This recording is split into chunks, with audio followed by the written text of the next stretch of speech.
नमस्कार, मैं डॉक्टर पंकज गौड़ साहित्य की इस यात्रा में आप सभी का स्वागत करता हूँ। यह महान दृश्य है कि चल रहा मनुष्य है, अश्रु स्वेद रक्त से लथपथ लथपथ लथपथ, अग्निपथ अग्निपथ अग्निपथ। ऐसी प्रेरणादायी पंक्तियों के रचयिता हरिवंश राय बच्चन जी को आज हम पढ़ने जा रहे हैं। हरिवंश राय बच्चन जी की कविता आत्म परिचय आपकी पुस्तक आरोह भाग 2 में संकलित है। आज हम इसी कविता का अध्ययन करेंगे। सबसे पहले हरिवंश राय बच्चन जी का परिचय। हरिवंश राय बच्चन जी का जन्म सन 1907 में इलाहाबाद अब प्रयागराज में हुआ। आपके जन्म के संदर्भ में बड़ी अच्छी बात आप अपनी आत्मकथा में लिखते हैं कि माँ ने पुत्र प्राप्ति के लिए हरिवंश पुराण पढ़ा और उसी के कारण नाम रखा गया हरिवंश राय बच्चन। 1942 से 1952 तक आप इलाहाबाद विश्वविद्यालय में अंग्रेजी के प्राध्यापक रहे। आपने इंग्लैंड से पीएचडी की उपाधि प्राप्त की। आप विदेश मंत्रालय में हिंदी विशेषज्ञ रहे। आपकी पहली पत्नी श्यामा का निधन हुआ, जिससे आपके हृदय को बहुत पीड़ा पहुंची।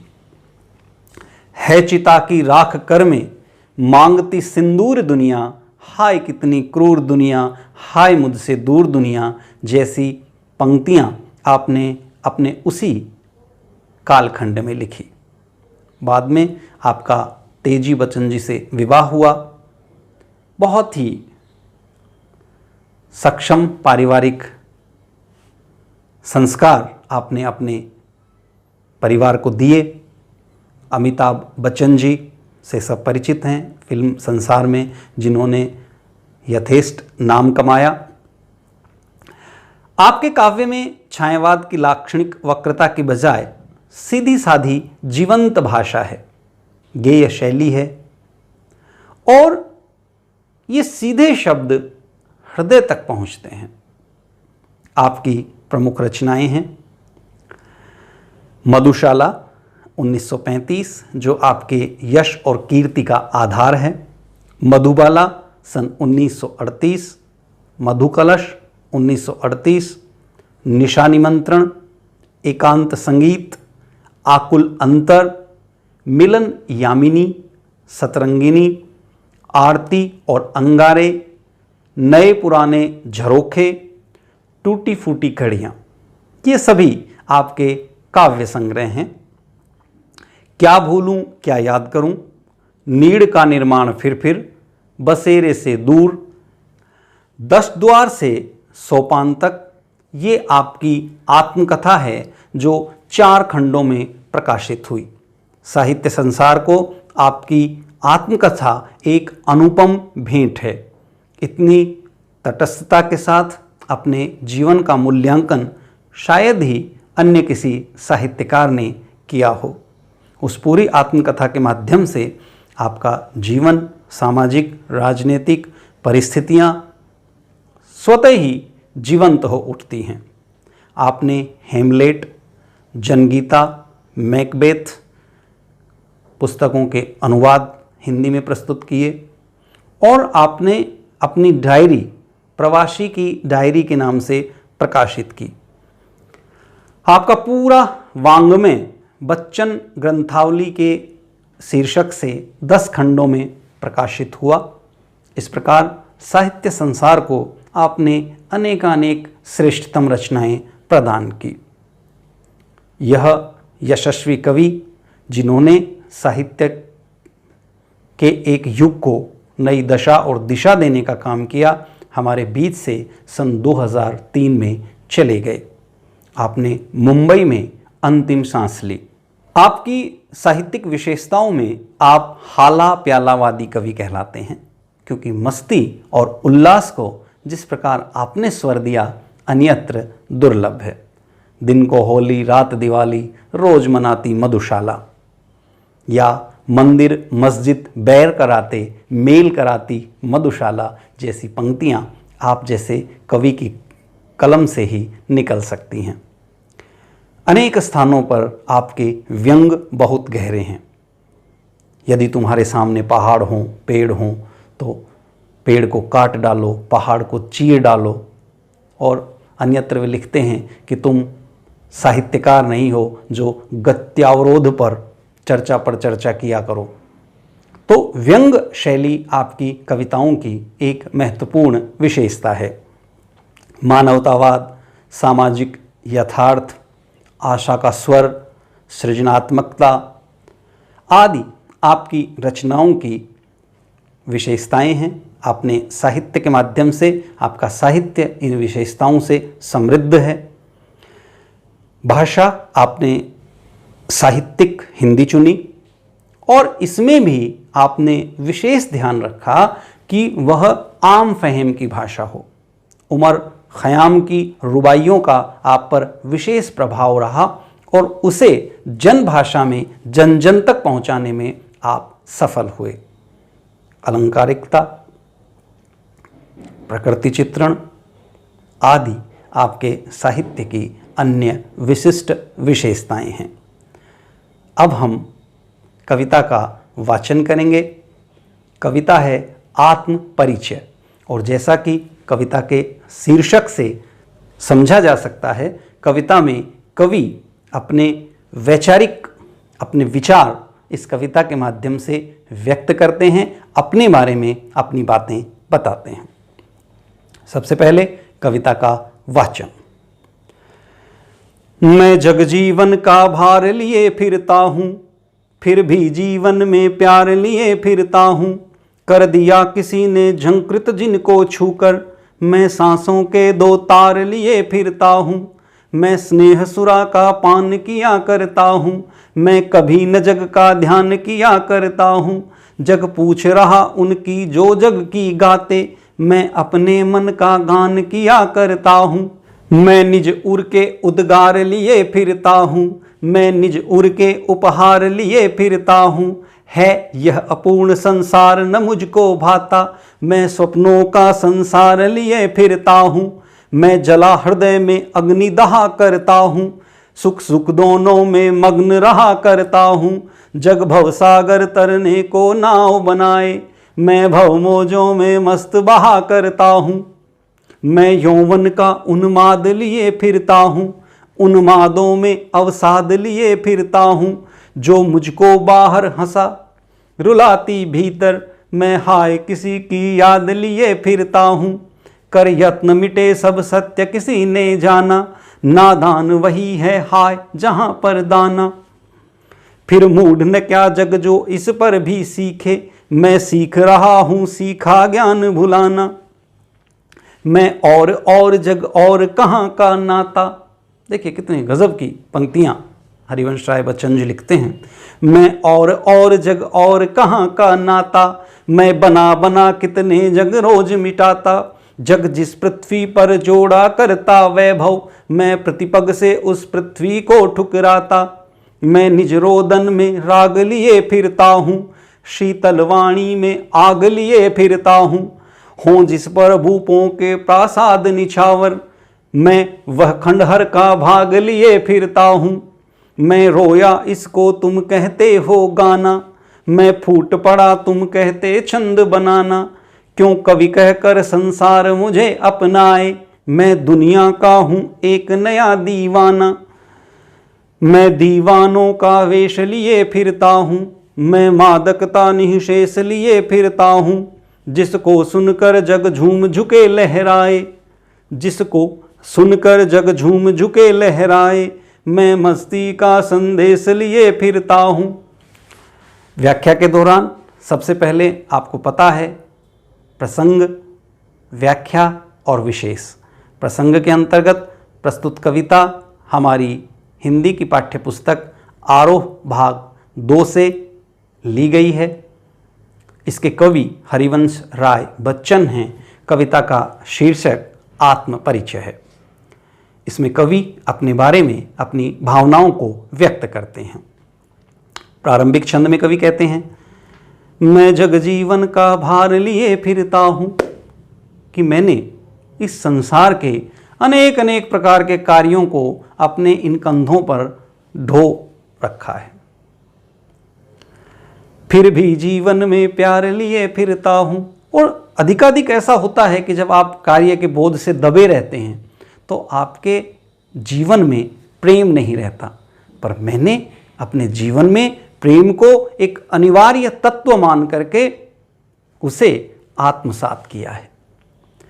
कर दिया किसी ने झंकृत जिनको छूकर, मैं सांसों के 2 तार लिए फिरता हूँ।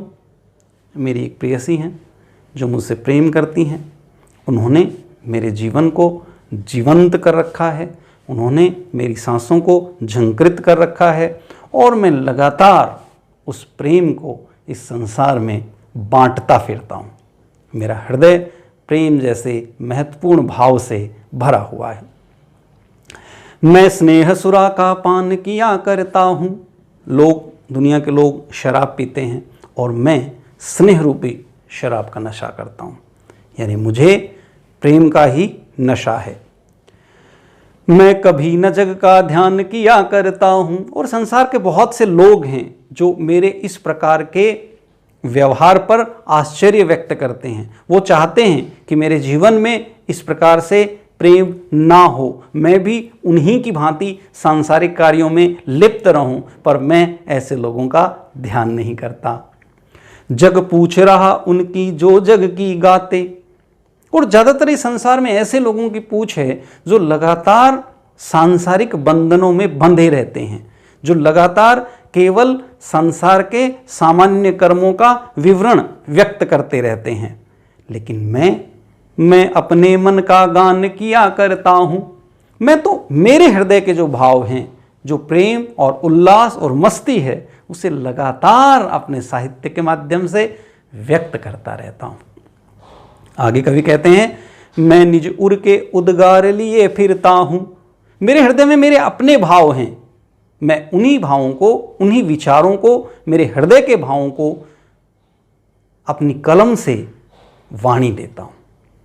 मैं निज उर के उपहार लिए फिरता हूँ। और यही उपहार हैं जो मैं अपने हृदय के संसार के लोगों को देता हूँ। है यह अपूर्ण संसार न मुझको भाता। ये संसार मेरे लिए अपूर्ण है यदि उसमें प्रेम नहीं है तो। केवल सांसारिक कर्म यदि संसार में हैं तो मेरे लिए उस संसार का कोई महत्व नहीं है। अतः मुझे यह संसार अधूरा लगता है प्रेम के बिना। और इस संसार को पूर्णता प्रदान करने के लिए मैं अपने स्वप्नों के माध्यम से, अपनी कल्पना के माध्यम से उस अपूर्णता को पूरा करता हूँ। मैं जला हृदय में अग्निदाह करता हूँ। और मेरे अंदर वो प्रेम, वो संयोग और वियोग की अग्नि लगातार प्रज्वलित होती रहती है। इस संयोग और वियोग के कारण मैं सुख और दुख दोनों में मग्न रहता हूँ। मुझे संसार की परवाह नहीं है, सांसारिक कार्यों की मुझे परवाह नहीं है, तो सुख और दुख दोनों ही भावों में मैं आनंद लेता हूँ। जग भव सागर तरने को नाव बनाए। संसार के लोग सामान्य रूप से क्या करते हैं कि इस संसार के कार्यों से मुक्ति पाना चाहते हैं। मैं भव मोजों में मस्त बहा करता हूं। और मैं अपने प्रेम के कारण, अपने उल्लास के कारण, अपनी मस्ती के कारण इस सांसारिक जीवन का आनंद उठाता हूं। मैं यौवन का उन्माद लिए फिरता हूं। मेरे अंदर युवावस्था है, ऊर्जा है, और उस ऊर्जा में मैं आनंदित रहता हूं, उन्माद में रहता हूं। जो मुझको बाहर हंसा रुलाती भीतर। मेरे अंदर किसी की याद है, मैं हमेशा प्रेम से लबरेज रहता हूँ। मेरी जो प्रेयसी है वह जब मेरे हृदय में मुझे याद आती है या उससे बिछड़न के जो भाव होते हैं वो मैं संसार के लोगों को नहीं दिखाना चाहता, तो ऐसी स्थिति में मेरे बाहर मुस्कुराहट रहती है, चेहरे पर मैं हंसता रहता हूँ, पर भीतर से अपनी उस प्रेयसी को याद कर करके मैं बेचैन रहता हूँ, दुखी रहता हूँ। उसकी यादें मुझे लगातार दुखी करती रहती हैं। कर यत्न मिटे सब लोगों ने प्रयास कर करके अपने आप को समाप्त कर लिया। सत्य किसी ने जाना, लेकिन क्या वो उस सत्य तक पहुंच पाए? क्या सत्य है ये? नादान वहीं हैं, जो नादान लोग हैं वो वहीं रहते हैं। कहाँ? हाय जहां पर दाना। निराला कहते हैं चूंकि यहाँ दाना है इसलिए दीन है, दीवाना है, अम्मा है, वप्पा है, पापड़ है, गोलगप्पा है, बूढ़ा नाथ है और नौजवान सामा है, चूंकि यहाँ दाना है। तो लोग धन के पीछे, ऐश्वर्य के पीछे, वैभव के पीछे दौड़ते रहते हैं। कवि कहता है ये लोग नादान हैं। ये लोग नादान हैं जो उसके बाद भी जीवन में प्रेम के महत्व को नहीं समझते हैं, मूढ़ हैं।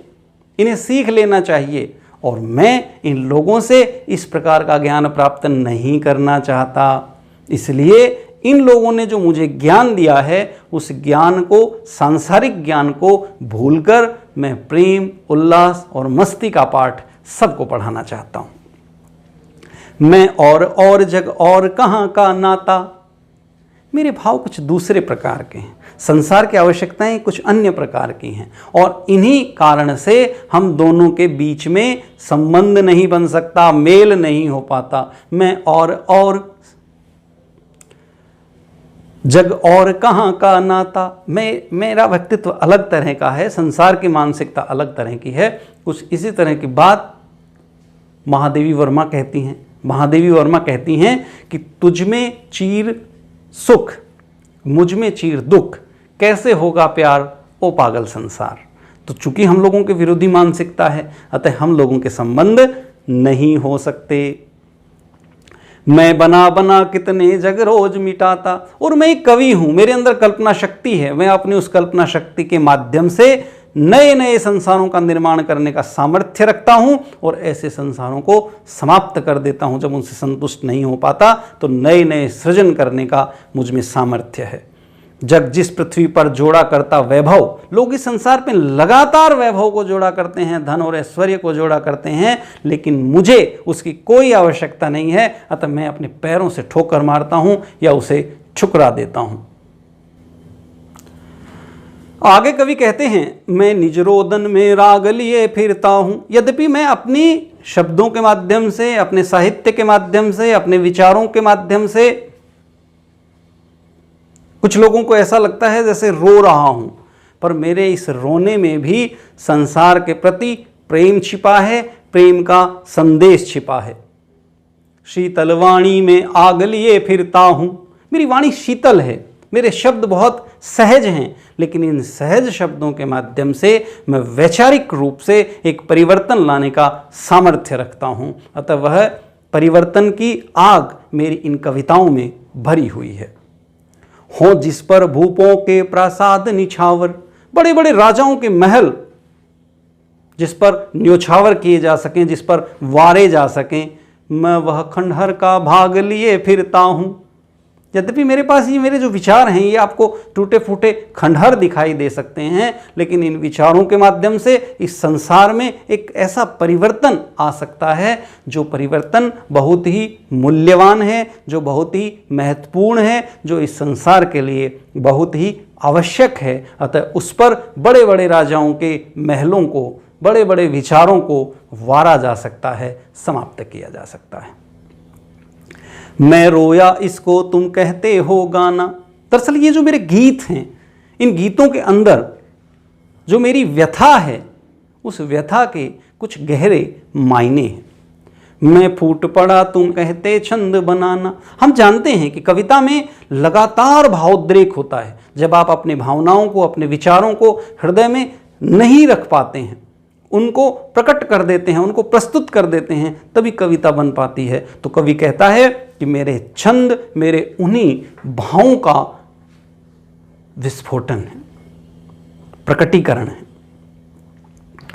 क्यों कवि कहकर संसार मुझे अपनाए, मैं दुनिया का हूं एक नया दीवाना। इस संसार में अनेक ऐसे दीवाने हुए हैं जिन्होंने अपने वैचारिक सामर्थ्य से इस संसार को नए अर्थ दिए हैं, मैं भी उसी श्रृंखला में हूँ। मुझे भी आप दीवाना कह सकते हैं, पागल कह सकते हैं, पर मैं अपने इस पागलपन के माध्यम से इस संसार को परिवर्तित करना चाहता हूँ। इस संसार में लगातार लोग जो अपने स्वार्थों के लिए काम करते हैं वो प्रेम के लिए काम करें, एक दूसरे से जुड़ें, ऐसा मैं चाहता हूँ। कबीर भी अपने लिए दीवाना शब्द का इस्तेमाल करते हैं। और मध्यकालीन साहित्य में भी हम लोग पढ़ते हैं कि प्रेम हरि को रूप है, जो हरि प्रेम स्वरूप, एक होय दो यूं लगे जो सूरज और धूप। तो प्रेम के महत्व को व्यक्त करने वाले अनेकानेक कवि हुए हैं। पोथी पढ़ पढ़ जग मुआ, पंडित भयान कोय, और ढाई आखर प्रेम का पढ़े सो पंडित होय। तो कबीर भी ये बात कहते हैं, और ये लोग अपने आप को दीवाना कहते हैं, क्योंकि बहुत लोग हैं जो इनके मत से सहमत नहीं हो पाते। तो कवि कहते हैं कि मैं भी उसी श्रृंखला में एक नया दीवाना हूँ जो मस्ती, उल्लास और प्रेम का संदेश इस संसार को देना चाहता हूँ। मैं दीवानों का वेश लिए फिरता हूँ, और उसी अनुरूप साहित्यकारों जैसा वेश, दीवानों जैसा वेश, एक परिवर्तन की इच्छा रखने वाले व्यक्ति जैसा वेश मेरा है। मैं मादकता निःशेष लिए फिरता हूँ, और मेरे गीतों में, मेरे काव्य में, मेरी रचनाओं में निःशेष कभी न खत्म होने वाला नशा है, मादकता है, अगर आप इसके साथ जुड़ेंगे तो। जिसको सुनकर जग झूम झुके लहराए, जो संसार को झूमने के लिए बाध्य कर दें, जो संसार में के लोगों के मानसिकता में, जीवन में एक फ्लेक्सिबिलिटी लाएं, झुकें, झुकना जो सिखाएं, लहराए, मस्ती और आनंद के साथ लोग झूमने लगें, ऐसे मेरे गीतों में, मेरी कविताओं में संदेश भरे हैं। मैं मस्ती का संदेश लिए फिरता हूं, तो मैं लगातार मस्ती और प्रेम का वह संदेश जन जन तक अपने गीतों के माध्यम से, अपनी कविताओं के माध्यम से पहुंचाना चाहता हूं। विशेष के अंतर्गत आप बता सकते हैं मस्ती और उल्लास की कविताएं हैं। जीवन में प्रेम के महत्व को कवि ने प्रदर्शित किया है। अनेक प्रकार के उदाहरणों के माध्यम से कवि अपनी बात सिद्ध करते हैं। भाषा बहुत सहज है, साहित्यिक है, भावानुकूल है, प्रभावशाली है, और सहज अलंकारिकता है। इन सब विशेषताओं के कारण ही हरिवंश राय बच्चन जी की कविताएं विशिष्ट बन पाती हैं, और जन जन में इनकी लोकप्रियता का यही आधार है। अब हम कविता का अभ्यास कार्य करेंगे। अभ्यास कार्य के अंतर्गत सबसे पहले 4 प्रश्न जो आत्मपरिचय कविता से जुड़े हुए हैं, कविता के साथ। कविता के साथ पहला प्रश्न है, कविता एक ओर जग जीवन का भार लिए घूमने की बात करती है, और दूसरी ओर मैं कभी न जग का ध्यान किया करता हूँ। विपरीत से लगते इन कथनों का क्या आशय है। तो एक तरफ कवि कहते हैं कि मैंने इस सारे संसार का भार अपने ऊपर ओढ़ा हुआ है। बिल्कुल ठीक बात है, वे दीवाने हैं और संसार को सही दिशा मिले इसके प्रति जागृत हैं। दूसरी तरफ वे कहते हैं कि मैं कभी न जग का ध्यान किया करता हूं। तो यह आशय ऐसे लोगों से है जो लगातार उनके जीवन में बाधा उत्पन्न करने का काम करते हैं, जो उन्हें मार्ग से विचलित करने का काम करते हैं, जो लगातार सांसारिकता को महत्व देते हैं, जो लगातार व्यक्तिगत हितों के माध्यम से अपनी हित साधना को महत्व देते हैं, जो सामाजिकता को सर्वोपरि सिद्ध करना चाहते हैं। लेकिन कवि ऐसे हैं जो कहना चाहते हैं कि समाज में व्यक्ति का भी महत्व है। एक व्यक्ति भी समाज के लिए बहुत महत्वपूर्ण है, और वह व्यक्ति अपने जीवन में संतुष्ट हो, आनंद में हो, उल्लास और मस्ती में हो, प्रेम में हो, यह उसका अधिकार है। अतः यह यद्यपि पंक्तियां विपरीत लग रही हैं, पर यह एक ही दिशा में आगे बढ़ती हैं, इसमें कहीं विपरीतता या विरोधाभास नहीं है। अगला प्रश्न है, जहां पर दाना होते हैं वहीं नादान भी होते हैं, कवि ने ऐसा क्यों कहा होगा? कवि ने ऐसा इसलिए कहा कि इस संसार में बहुत लोग ऐसे हैं जो धन के चक्कर में, वैभव के चक्कर में, संसार का जो सबसे बड़ा कार्य है प्रेम के माध्यम से एक दूसरे के साथ जुड़ना, उसको तिलांजलि दे देते हैं। वे जीवन के सही उद्देश्य को समझ नहीं पाते, इसलिए कवि कहते हैं कि ऐसे लोग वास्तव में नादान हैं, जो जीवन के वास्तविक उद्देश्य से अपरिचित हैं और इसी कारण अपने इस मस्ती, उल्लास और आनंद से भरे हुए जीवन को अत्यंत कष्ट, क्लेश और पीड़ा में समाप्त कर देते हैं। प्रश्न संख्या 3, मैं और जग और कहाँ का नाता। बहुत ही सुंदर पंक्ति है। इसमें और शब्द के माध्यम से कवि ने बड़ा प्रभाव पैदा किया है। कवि कहते हैं मैं और जग और कहाँ का नाता। पंक्ति में और शब्द की विशेषताएं बताइए। देखिए यहाँ 3 बार कवि और शब्द का इस्तेमाल करते हैं। एक बार अलगाव के लिए, एक बार उसके अतिरिक्त के लिए, अतिरिक्त शब्द के रूप में उसका इस्तेमाल करते हैं, और एक ही शब्द में इस प्रकार अनेक अर्थ भरने के कारण यमक अलंकार का भी प्रयोग करते हैं और अपने भाव को सक्षमता के साथ पाठक तक पहुंचाने में वे सफल होते हैं कि यह संसार अलग तरह की सोच रखता है, मैं अलग तरह की सोच रखता हूँ, इसलिए हमारे मध्य किसी प्रकार का कोई संबंध स्थापित नहीं हो सकता। चौथा प्रश्न इस क्रम में है, शीतल वाणी में आग होने का क्या अभिप्राय है। शीतल वाणी में आग होने से कवि का अभिप्राय है कि यद्यपि मैं अपनी बात सहज शब्दों के माध्यम से व्यक्त करता हूँ, पर इस संसार में अनेक लोग हैं जो मेरे विचारों से सहमत नहीं हैं, और ऐसे लोगों की प्रतिक्रिया बहुत ही कष्टकारी होती है, बहुत ही क्रांतिकारी होती है। उन्हें लगता है कि संसार में प्रेम और उल्लास, मस्ती नहीं होनी चाहिए, और इस कारण से वे मेरी इन परिवर्तनगामी पंक्तियों से सहमत नहीं हो पाते और उनके बीच एक तरह से आग लग जाती है। तो शीतल वाणी के माध्यम से जिस कल्पना लोक को, जिस मस्ती और आनंद को, जिस प्रेम के महत्व को कवि व्यक्त करते हैं, वह कहीं न कहीं विपरीत विचारों वाले लोगों में आग लगाने का काम करते हैं। इन पंक्तियों के माध्यम से यही कवि का आशय है। इसके बाद एक प्रश्न है कविता के आसपास, संसार में कष्टों को सहते हुए भी खुशी और मस्ती का माहौल कैसे पैदा किया जा सकता है। संसार में रहते हुए भी खुशी और मस्ती का माहौल कैसे पैदा किया जा सकता है, इसका मंत्र कवि हमें देते हैं। कवि हमें कहते हैं कि हमें अपने हृदय के भावों को हमेशा व्यक्त करना चाहिए, जैसा हम सोचते हैं वैसा हमें कहना चाहिए। अगर इस संसार में कहीं हमें अपूर्णता दिखाई देती है, कहीं हमें कुछ चीज़ें उपलब्ध नहीं हो पाती हैं, तो अपने प्रेम और मस्ती के संदेश के माध्यम से हम उसे पूर्ण कर सकते हैं। हमें इस प्रकार के साहित्य की और ज्ञान की आवश्यकता नहीं है जो समाज को लगातार तोड़ने का काम करे। हमें प्रेम जैसे आध्यात्मिक तत्वों को समाज में स्थापित करना चाहिए जो लोगों को जोड़ने का काम करें, और यही आपसी संबंध एक श्रेष्ठ समाज की नींव डालने में महत्वपूर्ण सिद्ध होंगे, कारगर सिद्ध होंगे। कवि साहित्यकारों के महत्व, कल्पना के महत्व, जीवन में प्रेम के महत्व आदि के माध्यम से अपने जीवन को आनंददायक बनाने के अनेकानेक सूत्र अपने इस गीत के माध्यम से हमें देते हैं। यद्यपि यह आत्मपरिचय है, पर इस आत्मपरिचय के माध्यम से सामाजिक लोग अनेक प्रकार की प्रेरणा प्राप्त कर सकते हैं।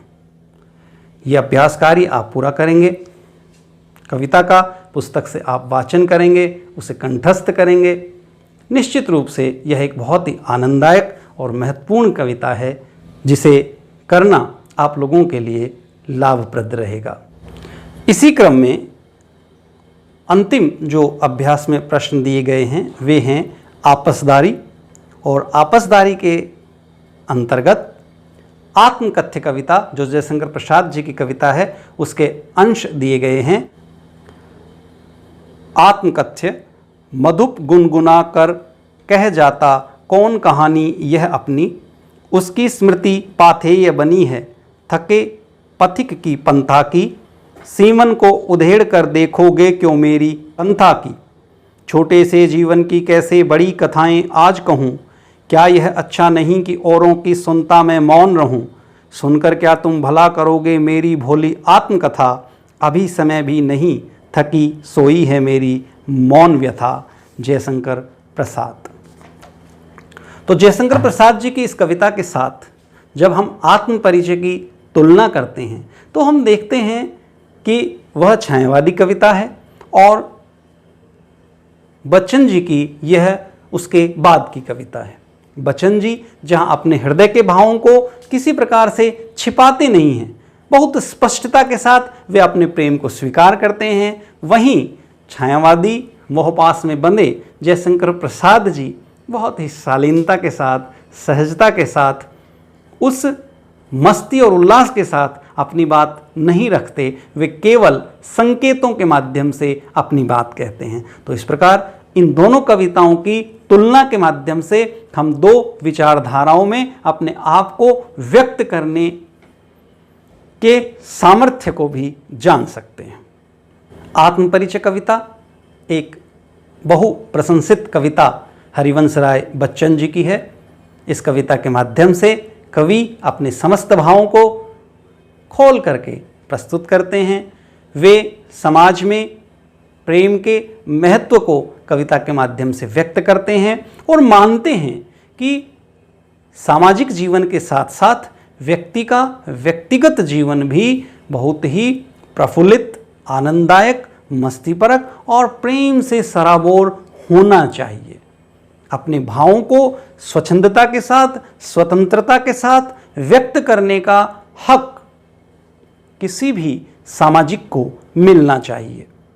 इन्हीं सब चीज़ों के माध्यम से वे अपनी बात रखते हैं।